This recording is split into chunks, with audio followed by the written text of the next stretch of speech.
Tout organisme tend à persévérer dans son être. Spinoza. Toute vie aspire à la mort. Schopenhauer. Pour plusieurs, l'appellation canadien-français est à la fois agaçante, folklorique et anachronique. À première vue, elle est jugée dépassée, évoque l'échec, une noirceur intellectuelle et cléricale. La Révolution tranquille, accompagnée d'indiscutables progrès économiques, nous aurait libérés d'un lourd passé. Mais a-t-on oublié qu'avant nos entrepreneurs à succès, il avait fallu que d'autres leur taillent une place? On peut en dire autant des progrès politiques. On les a souvent attribués à une jeunesse dynamique. Mais cette jeunesse-là avait bien eu des devanciers pour l'éduquer. Et le clergé n'a-t-il pas fourni longtemps l'armature morale, intellectuelle et culturelle sans laquelle une nation ne peut survivre? De toute façon, il n'y avait pas d'élite de remplacement, il n'y avait pas d'élite de rechange au clergé pour accomplir son œuvre. Après les répressions de 1837-38, elle sera donc rien de moins que salutaire. Tout ça pour signaler que la devise du Québec, je me souviens, sera utile pour apporter des nuances légères ou sombres sur la qualité des fruits laissés par les bouleversements des dernières décennies. Nous en traiterons amplement plus loin. Si, en dépit d'un barrage d'opposition, par ailleurs, on voit de plus en plus apparaître le vocable canadien-français ici et là, c'est sans doute qu'il y a, en amont, des raisons qu'il serait temps de prendre au sérieux. L'insatisfaction croissante sur la tournure qu'a pris l'identité québécoise n'est pas la moindre.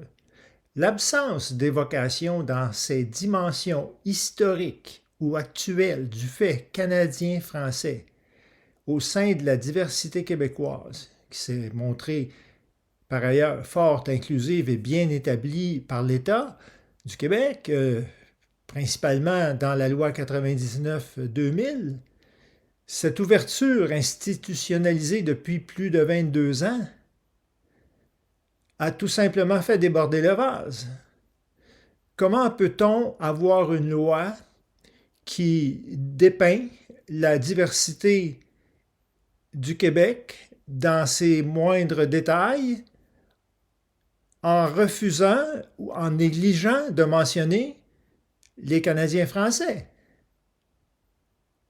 Ne serait-ce que pour leur contribution historique. Il y a là quelque chose de révoltant. Ce sera à vous de juger, mais n'éteignez pas tout de suite votre appareil. Nous vous proposons de revoir ensemble une période historique qui, vraisemblablement, selon nous, n'a pas dit son dernier mot. Dans les pages qui suivent, nous allons tâcher de mieux lier le présent au passé par un emboîtement des faits et des rapprochements qui pourront en surprendre plusieurs. Le lecteur en est averti. Nous insisterons sur l'importance qu'a pour un peuple, quels que soient ses succès, ses échecs et ses meurtrisseurs, de s'affirmer dans la durée pour vaincre le temps. La nation est un produit de l'histoire. La patrie, patresse, est dans les pères, chez les anciens.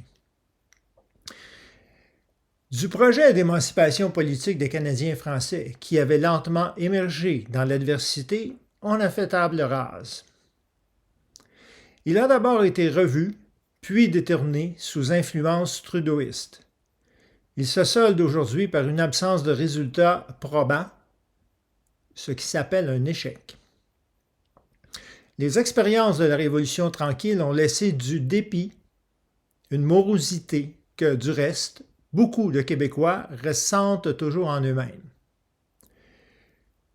Et il est inutile de tenter de replanter la nation dans un sol fertile sans comprendre d'abord le détournement, puis la négation dont elle a été l'objet. Inutile de plancher sur une relance sans comprendre qu'une doctrine d'émancipation nationale idoine, appropriée, parvenue à sa maturité a été lapidée par des rêveurs sous influence fédérale. Que ce fût dans l'inconscience pour plusieurs, ne rachète rien. Nous en sommes là. Certes, en toute lucidité, si un nouvel examen attentif de notre passé ne nous révèle rien de miraculeux, pas surprenant, il ne révèle rien de bien terrible non plus. Toutefois, au regard des dernières décennies, il saute aux yeux qu'en matière nationale, nous étions mieux équipés pour réussir il y a 50 ans que nous le sommes aujourd'hui.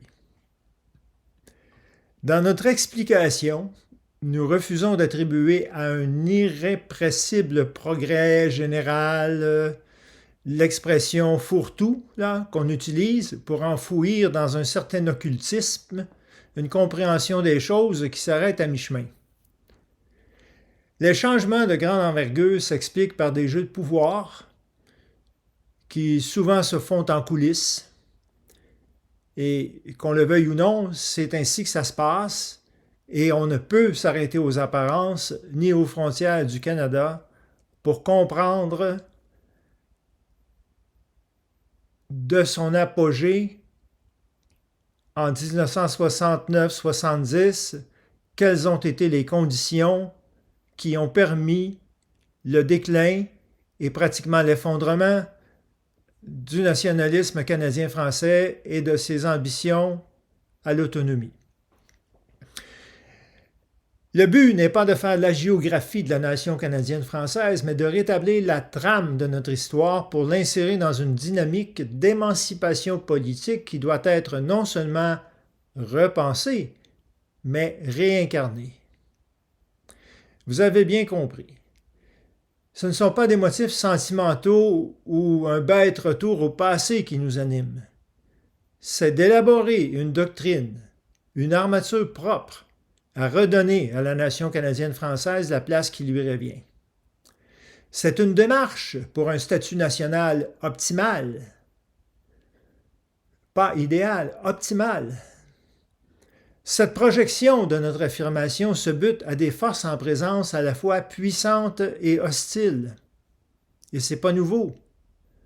Un rapport de force qui nous oblige à nous éloigner des idéalismes planants et des utopies, comme on l'a vu à plusieurs reprises avec des initiatives répétées du Québec qui étaient mal engagées et mal conçues. Les bien naïfs exercices référendaires n'avaient aucune chance de réussir.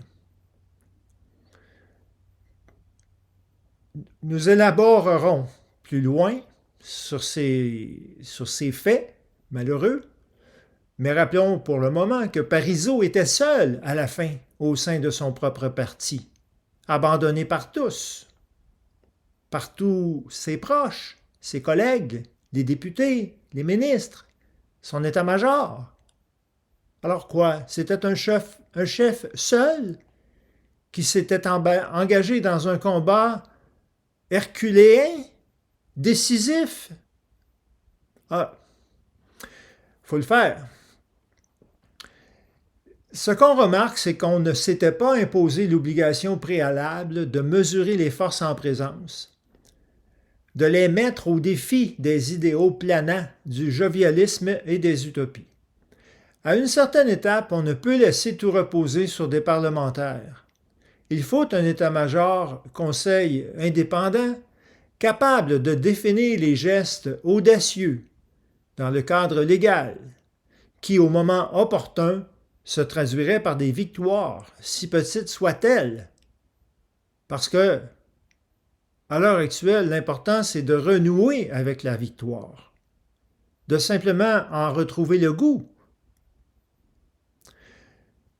Pour le dire avec une formule connue, notre ambition est d'acquérir les droits et les pouvoirs nécessaires pour assurer notre avenir. Pour le faire, il faut cesser de miser sur les accolades entre élites souverainistes satisfaites, elles sont incorporées dans le système de domination à travers plusieurs mécanismes, à plusieurs médiations, dont les salaires et les généreuses pensions sont du nombre. Alors, il faut quitter les rêves emballants mais stériles, véhiculés par des élites qui se passent le mot pour dire qu'elles ont tout fait, mais que le peuple n'a pas suivi. Avant de plancher sur la dureté du réel, il y a des pendules à mettre à l'heure. Et d'abord, une compréhension moins superficielle des mécanismes qui ont opéré pour que Pierre Elliott Trudeau emporte toutes les victoires est indispensable. Nous montrerons plus loin que les premiers Québécois étaient des Canadiens français qui se réclamaient du Québec exclusivement. C'était le cas de Pierre Bourgault, c'était le cas de René Lévesque, figure bien représentative du mouvement. La souveraineté du Québec était pour eux de séparer le destin du Québec de celui du Canada français. À cette fin, les plus indépendantistes de la mouvance se précipiteront pour compléter la chute, réaliser la chute des États généraux de 1969, qui, elles, souhaitaient une initiative constitutionnelle commune aux Canadiens français et Acadiens afin de défendre leurs intérêts communs, considérant le poids des nations qu'elles étaient. La première rupture, elle est là. La première et la dernière rupture d'ailleurs, car il n'y en eut jamais d'autre. Cependant, en bon Canadien français, les nationalistes québécois de la première heure ne se voyaient pas du tout comme formant une nation avec les Anglos du Québec.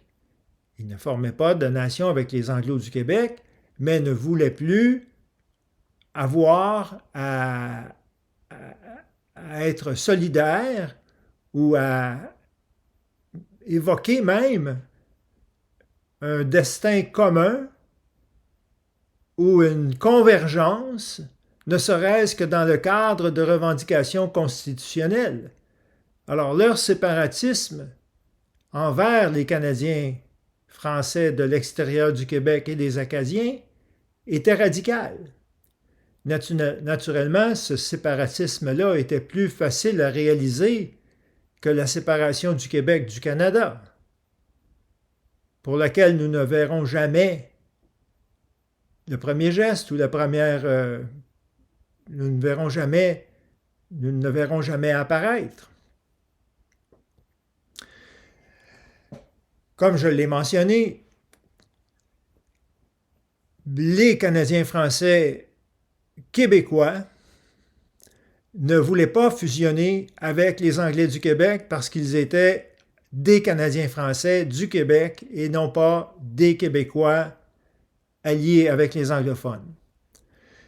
Mais cette séparation-là, à l'intérieur du Québec, ne tardera pas à se terminer.